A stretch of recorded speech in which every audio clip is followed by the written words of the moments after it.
Hello bachcho, let's read the question. The question says a gun applies a force F on a bullet which given by F equals to 100 minus 0.5 into 10 to the 5 T Newton. The bullet emerges out with a speed of 400 meter per second. Find out the impulse exerted till force on the bullet becomes zero. Option A 0.2 Newton second, option B 0.3 Newton second, option C 0.1 Newton second, option D 0.4 Newton second.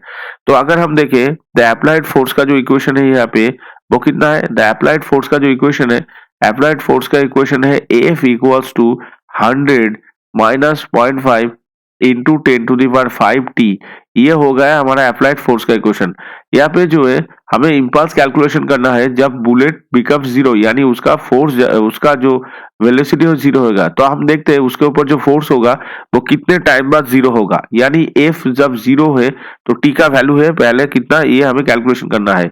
तो इसका value है 100 minus 0.5 into 10 to the power 5 T, यानी T का जो value निकल के आएगा वो आएगा यहाँ पे 100, यहाँ पे आएगा 100 divided by 0.5 into 10 to the power 5। तो ये टी का वैल्यू निकल के आएगा। तो टी का वैल्यू यहाँ से कैलकुलेशन होकर कितना निकल के आया, तो टी का वैल्यू सपोज इसको हम मान लेते हैं T1।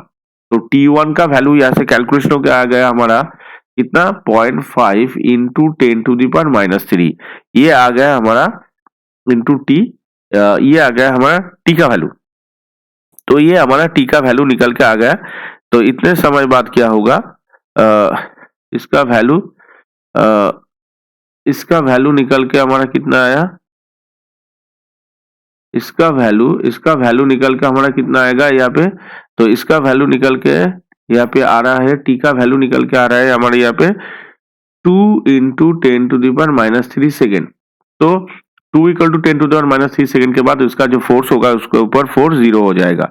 तो अभी हमें इम्पल्स कैलकुलेशन करना है। तो इम्पल्स इक्वल्स टू हम क्या जानते हैं, एफ इंटू टी, यानी हमें इंटीग्रेशन करना है 2 into 10 to the power -3 in time, इस टाइम तक हमें इंटीग्रेशन करना है इस फोर्स को, यानी 100 minus 0.5 into 10 to the power 5 T into D T, इसको हमें इंटीग्रेशन करना है।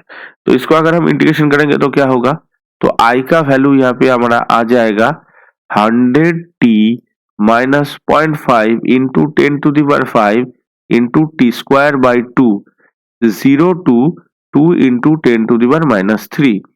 तो यहाँ से हमें आई का वैल्यू कैलकुलेट करना होगा और कैलकुलेट करके हमें आई का वैल्यू निकल के आ जाएगा।